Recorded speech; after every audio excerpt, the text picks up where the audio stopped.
Celebrating 30 years of phenomenal trend forecasting, 5 times a week, Monday through Friday. Here's Gerald Celente with today's trends in the news. Hi, this is Gerald Celente. It's Tuesday, February 7, 2017, and here are some of today's trends in the news. On the market front, over there in Asia, everything is down. Not a lot, but down. And over there in Europe, it's mixed. Here in the States, up a little bit, oil down, gold down a tad. So what's going on? The Dow Jones Industrials briefly rose more than 100 points, hitting new record highs before closing about 40 points higher. Quote, we have a pretty good earnings season, so this is a reversal of what they've been saying. Calendar fourth quarter earnings have mostly surprised analysts, with more than 65% of the firms reporting better than expected earnings, according to data from Earnings Scout. So, we have positive earnings, and about another 50% of that market is about what Trump is going to do with deregulation and cutting taxes.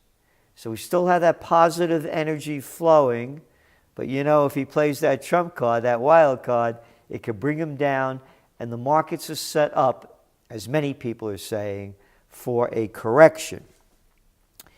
In economic news, U.S. trade deficit last year reached its highest level since 2012. Now let's go back and tie it together with bringing jobs back to America and bringing down our trade deficit. So again, that's positive support and why the markets are staying pro-Trump. So let's move on to gold and show you the way things are shifting. This is today's headline from the Wall Street Journal, meaning it's reporting on yesterday's news. Anxious investors seek refuge in gold. Big story. And that's what we've been saying from the very beginning since Trump got elected. Yes, gold prices have a downside risk, but they're going to stay, as we believe, a safe haven asset. So we're also seeing gold demand down, for example, particularly in India and China, according to a recent report. Chinese net gold imports in December were down 60% from 2015. Meanwhile, gold demand in India fell 21.2% in 2016 from a previous year, as new rules such as those forcing customers to disclose their tax codes for purchases above $2,967 or 200,000 rupees dampened demand. So that's what you have going on. Now keep putting it together, keep putting the pieces together, and what do you have? Now a little bit more news here out of China. Bitcoin hits 1-month high after drop in China's Forex reserves. Bitcoin jumped more than 2% Tuesday, today, to the highest since January 4th, amid a surge in speculative activity in Chinese exchanges after a drop in China's foreign exchange reserves. The foreign exchange reserves have now gone under $3 trillion. They're around $2.9 trillion. They're expecting it to go down to about $2.7 trillion this year. It's a very important story because Trump keeps saying China is manipulating its currency. China's doing everything that they can to prop it up. So again, we're seeing gold slipping a little bit, but the biggest story is bigger than the United States because we're looking at these Chinese Forex numbers, and remember what happens when the dollar gets stronger. Not only does the yuan get weaker, all those emerging market currencies get weaker with it. So again, going back to gold, we still maintain it as the ultimate safe haven asset. And we're also hearing now from Fed presidents that watch out for March, there may be an interest rate hike.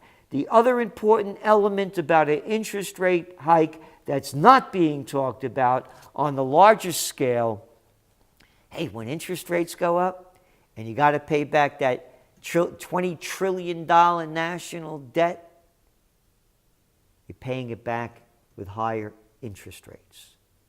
And not only for the government, but all those corporations that borrowed that cheap money and have deals when those interest rates go up, they pay more. So we still see gold for what it is, and we don't see it going much lower. Again, our forecast is 1150s near the bottom. So oil prices slid after API reports 14.2 million barrel U.S. crude stockpile increase. Gasoline stocks also rose. Gasoline stockpiles rose by almost 21 million barrels in the first 27 days of 2017, compared with average increases of less than 12 million barrels same time last year. And same time last year during the previous decade. So, we're seeing what's going on. The higher prices go, we've been talking about this now forever, more is going to be produced, and it's going to offset the declines in output coming from OPEC member countries. So, moving on to some other news. Hey, how about one of your top 10 trends for 2017? Silicon Valley, Rust Belt 2.0. That's right. A little story here in the Financial Times today. Europe's chance to dominate deep tech. Yep. Just going on and on and on. And there was a study done by this company called Atomico, reports highlights Europe boasts 5 of the world's top 10 computer science institutions. There are some 4.7 million professional developers in Europe compared to 4.1 million in the US. That's only in Europe. Then there's the rest of the world, a place called Asia, with countries like China and South Korea and Japan. Again, the mind has no boundaries, but the mind in the Silicon Valley, as we reported, is caught in a bind. Very small thinking. We saw it how they lost the election to Donald Trump. The greatest minds, the greatest algorithms, the greatest of the best of the Silicon Valley were pro-Clinton, and they all lost. So again, here we are. Atomico argued that Europe had acquired real traction in what it termed deep tech, artificial intelligence, robotics, virtual reality, augmented reality, and the Internet of Things. So again, that's why you subscribe to the Trends Journal, history before it happens. And moving on, insurers eye untapped India customer base. Very important story, again coming out of the Financial Times. Remember what they did when they called in 86% of the rupees, and they're trying to turn it into a cashless society. Now people have bank accounts. Now they're using that bank accounting information to know who the people are and to see what they can sell them. It goes back to our working with Agora Financial. We talk about blockchain. We talk about cashless societies. And what we do is we forecast the trends, and they tell you what companies to invest in and why. And here's an example of the why. India's radical experiment in demonetizing is providing an opportunity for insurance companies to reach a customer base that has long proved elusive. AXA has used the push to get more Indians using banks to sign up more than 1 million new customers to its accident insurance over the past 3 months, according to the French insurer. The plans come as Prime Minister Modi announced late last year that he would scrap 86% of India's cash supply as part of a plan to nudge people towards banks. AXA hopes this will allow it to get previously unbanked Indians used to the concept of insurance, allowing the group eventually to sell a large range of products such as life, motorbike, and health insurance. Again, there's more to it than just the outward trend. There are the implications. So moving on to some global news, remember, going back to the dollar, going back to gold, going back to destabilization, going back to the Trump victory, it's that populist movement sweeping throughout France and the Netherlands and Germany and Italy and other countries. So now in France, as we know, that guy Fillon, the fraud, was caught putting his wife and his children on a payroll of almost $1 million they made for doing nothing. And that's not unique to him in France. They do it. You know, it's a rigged system like so many others. But here's what he had to say. What was unacceptable in the past no longer is, Mr. Fillon said during a press conference at his campaign headquarters yesterday. Quote, "It was a mistake. I deeply regret it and apologize to the French people." You know what that is. Warning, warning, bullshit alert. I'm sick and tired of these clowns that get caught and always say, "Oh, it was a mistake. I apologize." It's only a mistake and you apologize when you get caught, you little slime balls, and they all do it.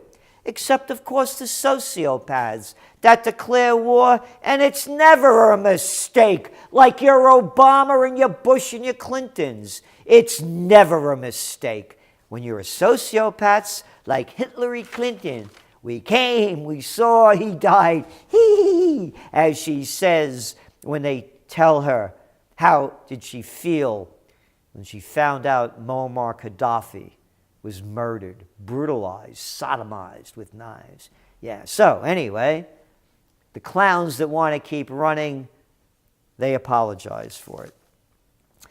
We have a big story developing here, and I want to put it into context. I'm going to read again what I've already done, but going back because tracking trends is an understanding of where we are, how we got here, and where we're going, so we're only going to go back to Saturday. U.S. imposes sanctions on Iran, signaling new approach to, quote, bad behavior. That's what Michael Flynn, the president's new national security advisor, called it. And he said, we will no longer tolerate Iran's provocations that threaten our interests. Hey, Katsoni, what are our interests that Iran is threatening? Oh, to kill Assad? Maybe that one, huh? No, I know. They're supporting those people over there in Lebanon that fight against the invasion of Israel. Oh, that one, huh? Oh, no, I know. The one in Yemen, a United States interest. We all have it. The folks in Joplin, Missouri, they care about Yemen more than anything. And in Flint, Michigan, more than their water. So anyway, I'm building this to show you what's going on. Remember Iran. Yesterday I read Defense Secretary John Mad Dog Mattis said Iran was the single biggest state sponsor of terrorism in the world, and you heard all the other little flunkies repeat that cheap talking point that the Trump administration is throwing out, whether it's little Paulie Ryan or all the rest of them, or Eddie Munster, whoever you want to call him, another little piece of crap. The talking point, Iran. Now, tied together. Israel Knesset agrees to seize Palestinian land. They voted on a bill that allows the Israeli government to unilaterally seize land privately owned by Palestinians, making it state property, and then transferring it to settlers. They're not settlers. Let's stop this settler crap for the little boys and girls. They're real estate developers. How about that? Maybe condominium developers. It's real estate, man. I know. God was a real estate agent and the Bible was a land deed. Let me go on. For construction of settlements in the occupied territory, the immediate impact of the law is to retroactively legalize some 4,000 Israeli settler units illegally built on privately owned Palestinian land. And it doesn't apply to just these 4,000 units, but to all land owned by Palestinians anywhere in Palestine. Oh, there is no Palestine. I forgot. Golda Meir. Yeah, the Ashkenazi over there that came down to Israel. Yeah, she said there's no such thing as Palestine. Anyway, setting the stage for a wholesale dispossession of what land is legally owned by the Palestinians. And of course, these, quote, settlements are illegal. Illegal under international law. It's a land grab and a land steal. So how does Netanyahu comment about this? He's over there in the UK. Quote, Iran seeks to annihilate Israel. It says so openly. It seeks to conquer the Middle East. Oh, yeah, they invaded Libya. No, they invaded Iraq. No, I think it was Afghanistan. And no, all the reports are in Yemen. They're not supporting the Houthis. They're a different sect, a different tribe. No evidence at all. It threatens the West. Oh, yeah, I know. Yeah, California is really under threat over there. It threatens the world. Oh, the whole world. Look at the propaganda shooting out of this guy's mouth. And he gets away with it. And it offers provocation after provocation, Mr. Netanyahu said. Okay?